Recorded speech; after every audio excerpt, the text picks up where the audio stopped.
से बोली दुर्गा मैया की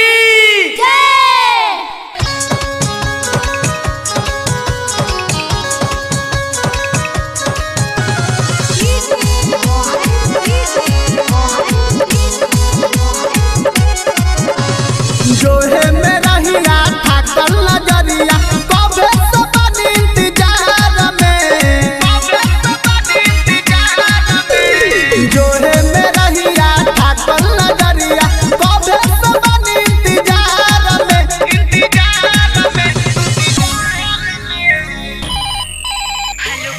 ए माई हमारा भक्त बोलतानी जिला मोतिहारी बिहार से। ए माई हमारा भक्त बोलतानी जिला मोतिहारी बिहार से।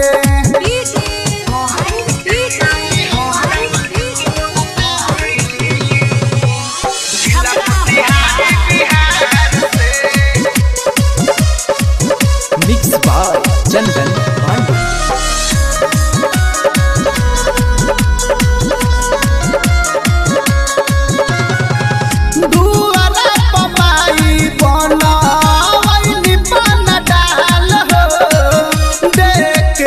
दर्शन पूछ तू बेटावा के हाल हो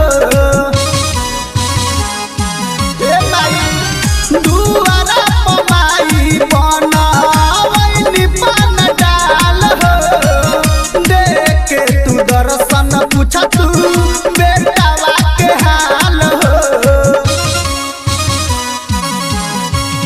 फेर नजर तनी बेटा पे अपना कहिया लड़ी अंधकार से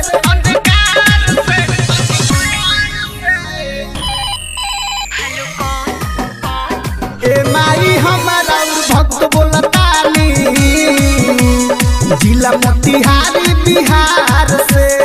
ए माई हमारा भक्त बोलतानी जिला मोतिहारी बिहार से।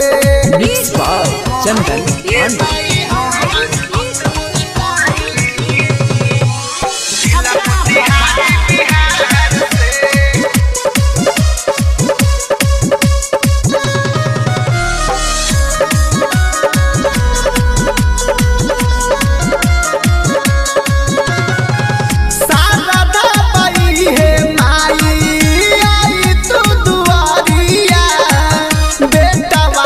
अपना तनी फेर तू नजरिया माई हो शारदा बाई है माई आई तू दुआरिया बेटवा पे अपना तनी फेर तू नजरिया आर्यन चंदन पे मोरी मैया मोहर लगा दे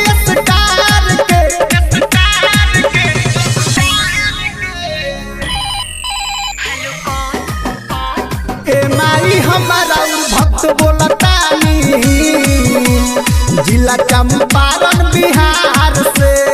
ए माई हमारा भक्त बोलतानी जिला मोतिहारी बिहार से। बुझली। Mix by Chandan Pandey.